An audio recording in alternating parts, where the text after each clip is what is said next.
Hii ilikuwa tangazo letu ambalo tulitoa mwezi wa pili kwa taasisi tatu kutoa kauli ya pamoja, kwa maana ya BASATA, Bodi ya Filamu na KOSOTA. Tulitoa tamko la pamoja tukimaanisha kwamba sasa tunaamua kutia msisitizo kwenye utekelezaji wa kanuni zetu ambazo zinatuhitaji kwa wasanii kuwasilisha kazi zao kwa ajili ya kuhakikiwa na kupewa madaraja. Kwetu sisi BASATA tulitoa maelekezo kwamba kazi yetu, wasanii wanatakiwa kuwasilisha nyimbo zikiwa katika mashairi ziweze kukaguliwa na kutolewa madaraja, lakini pia kwa wale wa video wanatakiwa pia kuziwasilisha zikaguliwe na zipewe madaraja. Madaraja tunamaanisha kwamba kuna nyimbo ambazo zinatakiwa kusikilizwa na watoto kuanzia miaka 13 na kuendelea. Kuna madaraja yanayoruhusu kuanzia miaka 16 na kuendelea. Kuna madaraja yanayoruhusu nyimbo kusikilizwa au kuonwa na watu wenye umri kuanzia miaka 14 na kuendelea. Lakini pia kuna nyimbo ambazo zinatakiwa zisikizwe na watu wa rika zote, watoto kwa watu wazima. Kwa hiyo kuna madaraja mbalimbali. Na lengo ni ile kuangalia uzingatiaji wa mila na desturi katika kazi za sanaa. Kwa hiyo ipo kwa mujibu wa kanuni zetu za BASATA za mwaka 2018, kanuni ya 25 kifungu 1 mpaka 6 vimeweka bayana kwamba ni nini msanii atakiwa kufanya pale ambapo anapotarajia kutoa kazi yake kabla ya kuwasilisha kwenye jamii, kabla ya kuipeleka kwa walaji, basi anatakiwa kufuata taratibu kadhaa ambazo ni pamoja na kuziwasilisha baraza ziweze kupewa madaraja. Kwa hiyo sio kitu kipya, tumekuwa tukifanya hivyo tuna miaka mitatu sasa kuanzia kanuni zilianza kutekelezwa, sio kitu kipya. Kwa hiyo hii ilikuwa ni kukumbusha, na tulikumbusha tukasema sasa vyombo vya habari kwa maana radio na television zitusaidie katika kwa kuhakikisha kwamba wanapokea kazi kutoka kwa wasanii ambazo zimepitia BASATA na kupewa vyeti vya ithibati ambavyo vinaonyesha ni madaraja gani ya kazi ambayo yametolewa kwenye nyimbo husika. Kwa hiyo hali halisi ilikuwa ndio namna hiyo. Labda watu wanaweza kuuliza ni kwa nini sasa hivi imekuwa msisitizo, ukizingatia kwamba kuna malalamiko mengi kuhusiana na mashairi ya wasanii. Ni nini hapo katikati kilitokea kukawa labda nyimbo zikawa zinapita tu? Ilikuwa sibiti. Unajua, tunapokuwa tunatekeleza majukumu yetu tunakuwa tunafikiria mbinu mbalimbali za kuhakikisha kwamba tunatekeleza majukumu kwa mujibu wa sheria. Sasa kitu kishatukwa ikawa sheria, ikatengenezwa kanuni, lazima kitekelezwe. Sasa tukiona labda utekelezaji unalegalega, ndio sasa tunakaa kama management na kuja na njia ambayo itarahisisha utekelezaji. Kwa hiyo hii tuliamua sasa kama management bwana, kwa sababu kanuni ipo, basi ngoja tutie msisitizo ili uzingatiwaji uweze kuongezeka. Nini labda mtu ambaye msanii anayekuta amepeleka kazi bila kupita BASATA? Sisi kwa sababu hapa sio kwenye kutoa adhabu. Tunachotaka ni wafuate taratibu.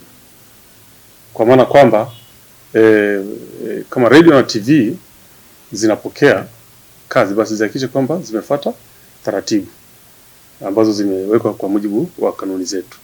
Kwa hiyo kwenye kutoa adhabu uwe natokewa pale ambapo ukiukwaji wa kanuni kimaadili tunamaanisha, pale ndio tunatoa adhabu, labda kwa msanii ametoa. Of course zinajadiliwa kwenye kamati, kwa sababu zipo kamati za maudhui, kuna kamati ya maudhui ya baraza. Kwa hiyo pale ambapo umetokea msanii amekiuka, basi kuna hatua za kuchukua, kuna adhabu zipo za kuchukuliwa. Lakini kwa sasa tunachosimamia ni ufuataji wa taratibu, kuzingatia zile taratibu kwamba wimbo upite, uhakikiwe, upewe daraja, then uende kwenye jamii.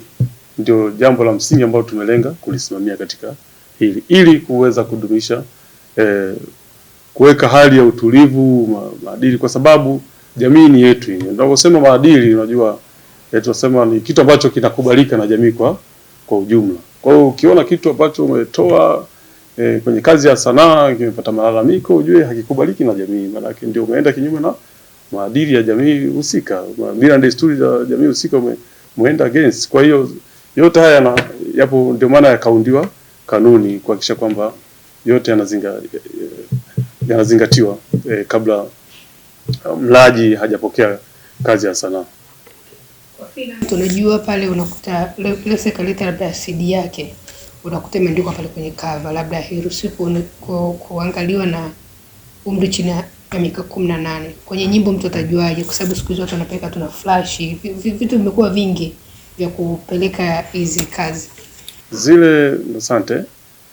Zile barua tunazosema vibali au vyeti vya ithibati ambavyo mmekuwa mkisema, ndani yake naandikwa, ingekuwa nacho ningeweza kuonesha mfano, lakini ndani yake naandikwa kwamba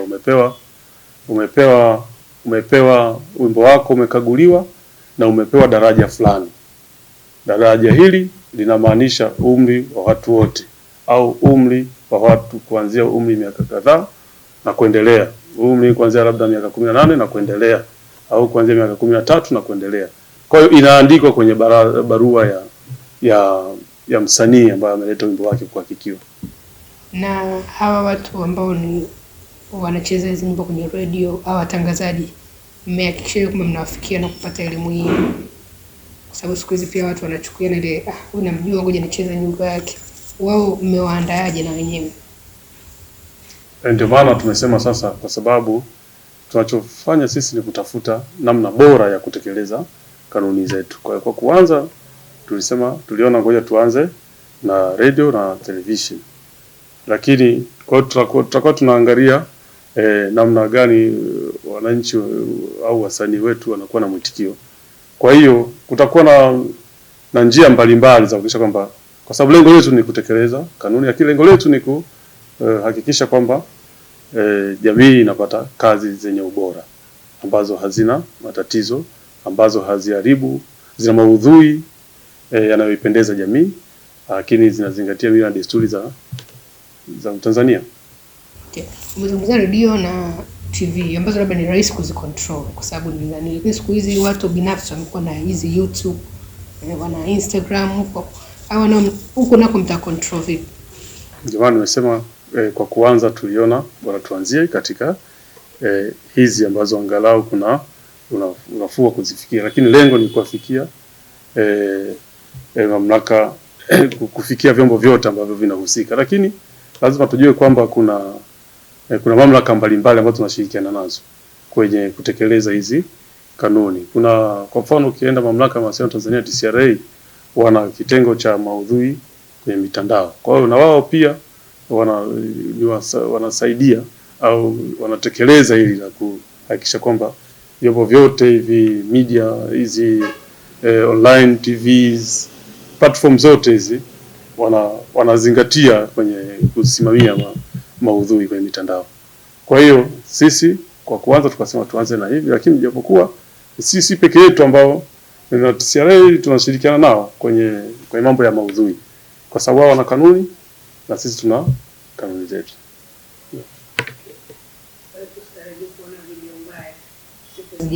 Okay, tangu tarehe 1 imetia msisitizo mwezi wa 5 ndio mtaanza kukazia hizi kanuni kuhakikisha kwamba vitu ambavyo havistahili kwenda hewani. Uitikio wa wasanii ukoje wa kuja kuhakiki kazi zao? Ni kwamba kwanza, kabla hapo nilivyosema, kabla ya ile tarehe 1 tuliyoweka, uitikio wa wasanii ulikuwa mzuri tu. Kama nilivyotangulia kusema, kuna wasanii ambao wamekuwa kiwasilisha kazi zao zinakaguliwa tangia tulivyoanza kutekeleza kanuni miaka 3 iliyopita. Na hata tulivyoweka tarehe 1 juzi kwa weekend, lakini jana Jumatatu wamekuja wasanii. Umeona kuna msanii mmoja nimependa, amekuja hapa, amehakikiwa, akapewa kazi yake tena kwa muda mfupi tu, katoka hapo kafurahi, kaposti kwenye akaunti zake za Instagram kama sehemu ya kuhamasisha kwamba jamani, lile hofu ambayo tunayo sio kama tunavyofikiria. Basi hata unaenda muda mfupi Tena hauachi barua, unakaa hapo kwenye benchi unasubiri kazi yako inakaguliwa unaondoka.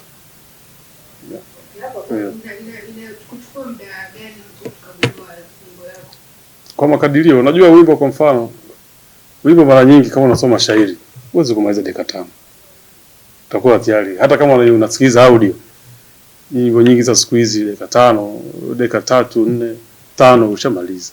Lakini manake ukishasikiliza au kama ukishasoma shairi, manake kuna muda wa kutoa recommendations. Manake itaandaliwa barua. Kwa hiyo ukiangalia mchakato mzima ule, unaweza ukashangaa haizidi ndani ya nusu saa barua imepokelewa au maombi yamepokelewa, yamesikilizwa, yamejibiwa, msanii ameondoka. Haiwezi kuzidi nusu saa. Na kamati sasa ina watu wengi, yani hadi hivi ninavyokuambia kazi leo zimepokelewa nyingi tu. Hadi sasa hivi kazi zote zimeshafanywa kazi na zimeshajibiwa. Leo wamekuja watu wengi tu. Jana walikuja watu wengi. Hali kadhalika juzi, kabla hata tarehe 1, watu wanakuja wanajibiwa. Kuna msanii juzi ametoa albamu na nyimbo 8. Hatujasikia malalamiko sehemu yote. Hatujasikia msanii akisema nimeenda BASATA, wimbo wangu umecheleweshwa au nimekwamishwa au nimepata changamoto yoyote. Kwa hiyo haya mengine ni hofu tu. Ni hofu kabisa. Mimi nasema ni hofu, lakini tupende tu kusisitiza kwamba jamani, sisi yote tulishaangalia na tumejipanga kwa sababu lengo ni kuisaidia jamii, lengo ni kuhakikisha kwamba hatuharibu ubunifu wa wasanii, lakini pia ubunifu huu ni lengo ni kuleta tija katika sekta yetu ya sanaa, lakini pia kuongeza mapato na uchumi wa wasanii wenyewe binafsi na taifa kwa ujumla. Kwa hiyo yote tunazingatia. Kwa hiyo ndio maana tunajipanga kuanzia muda tunaotumia, lakini tunakiangalia kwenye kazi na nini msanii anashauriwa kafanya. Maana wengi wanaambiwa kaboreshe hili. Yaani msanii kuambiwa bwana huu wimbo hautaki kabisa. Hiyo haipo, ni machache sana. Labda wimbo uwe na matatizo makubwa sana, lakini wengi wanaambiwa bwana kaboreshe eneo hili. Kabadili hiki, weka hiki. Namna hiyo. Kwa hiyo ni watu wanaambiwa, wanaelekezwa kwenda kufanya uboreshaji wa kazi zao. Tumeona hata jana ananika posti Neo Mitego. Kasema kwamba mlimrudisha na wimbo wake wa mama alikuwa anataka utoe jana. Lakini hawezi kwenda kurekebisha kwa sababu kashatumia gharama nyingi sana kuuandaa ikiwemo na kutengeneza video yake. Hiyo nani unaweza kutoa ufafanuzi katika hilo? Ni kweli, ndio maana kwenye kanuni imeeleza kabisa na tulishaongea mara nyingi tu kwamba walete mashairi. Yaani msanii alete shairi, na njia za kutuma shairi ziko nyingi. Tunaweza kutuma kwa njia ya simu, unaweza kutuma kwa ukawasilisha hard copy. Watu wa kamati ambao wanafanya kazi ya uhakiki wote wana simu za WhatsApp na tutaziweka hewani. Kwa hiyo unaweza kutuma mashairi yakasikilizwa ukajibiwa bila hata wewe kufika BASATA. Ukajibiwa ukaendelea na hatua nyingine, ukifika kwenye kutoa video ukaleta pia ikahakikiwa, ukaenda kuendelea na hatua zako nyingine za kuitoa.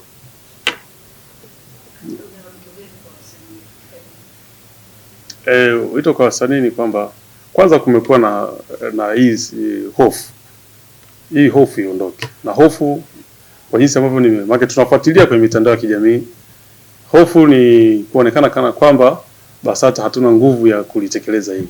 Kwa hiyo tuhakikishe tu kwamba hatujaanza leo, hatujaanza juzi, tuna miaka zaidi ya 3, tunahakiki kazi ya wasanii, na kwa wale ambao wako mikoani tumesema tutatoa na wilayani namba za simu tutaziweka hewani za wale watu wanafanya uhakiki wa hizi kazi.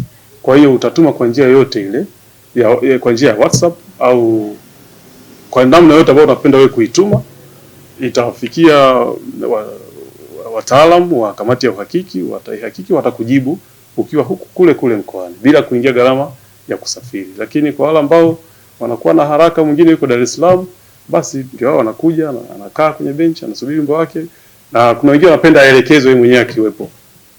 Kwa hiyo anakaa pale na mtaalamu, wanasikiliza wote kwa pamoja, bwana hapa karekebishe hiki, hapa kaboreshe hii.